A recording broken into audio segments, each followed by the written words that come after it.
Підводячи підсумки 2017 року, на мережу доріг Волинської області було витрачено 1 266 мільйонів. В тому числі 315 мільйонів на дороги комунальної власності і 951 мільйон на дороги загального користування. 951 мільйон складається з 4 джерел фінансування. Державний бюджет, він склав 296 мільйонів, митні кошти 566 мільйонів, кредитні кошти 47 мільйонів та понад 40 мільйонів, коштів обласного бюджету та бюджетів нижчих рівнів.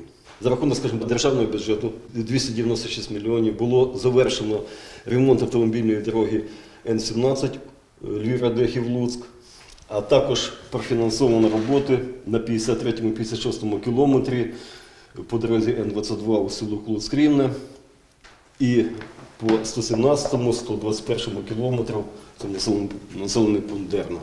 За рахунок кредитних коштів в розмірі, як казав, 47 мільйонів, профінансовані роботи по тій самій дорозі Н-22 по населеному пункту Піддубці. Протяжність відремонтованої дороги 5,8 кілометра. За рахунок митних коштів в розмірі 566 мільйонів, як я казав, в ремонті була дорога Н-22 від Володимир-Волинська до Луцька. Загальна протяжність дороги 72 кілометра.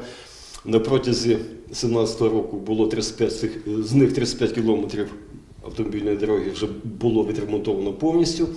На відрізку 37 кілометрів було влаштовано нижній шар асфальтобетону та вирівнюючий шар. Виконані роботи по тимчасовій розмітці, по затичних об'єктах постійна розмітка, було влаштовано освітлення як автомобільної дороги, так і освітлення пішохідних переходів.